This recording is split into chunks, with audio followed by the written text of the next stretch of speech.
Republican senators struggling to advance President Trump's signature budget bill, the chamber's Democratic leader making a move to slow things down. As mourners honor fallen commanders in Iran, the head of the UN's nuclear watchdog appears to cast doubts on the success of U.S. strikes. Military operations or not, you are not going to solve this in a definitive way militarily. Health officials in Gaza say Israeli airstrikes have killed 81 people in the past 24 hours. Serbian police and anti-government protesters clashed in the capital Belgrade following a rally calling for early elections. And politics front and center at Britain's biggest music festival, Glastonbury. Two controversial acts taking center stage on Saturday.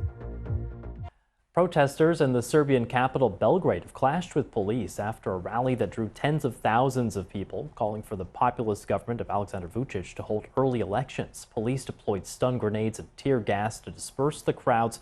Protesters threw flares and projectiles.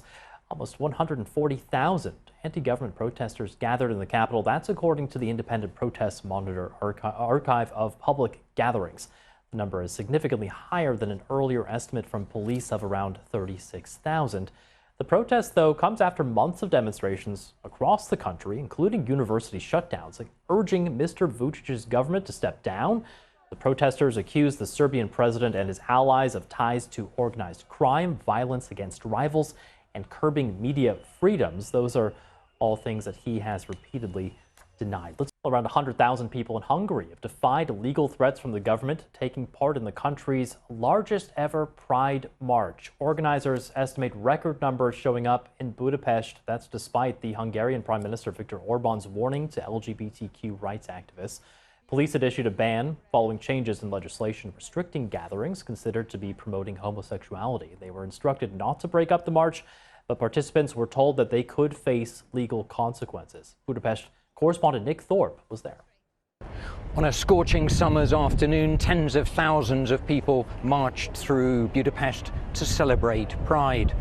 Several times larger than previous years, as many Hungarians and people from across Europe or the world came here to celebrate liberal freedoms and tolerance, the right of expression, freedom of assembly. The police kept a low profile.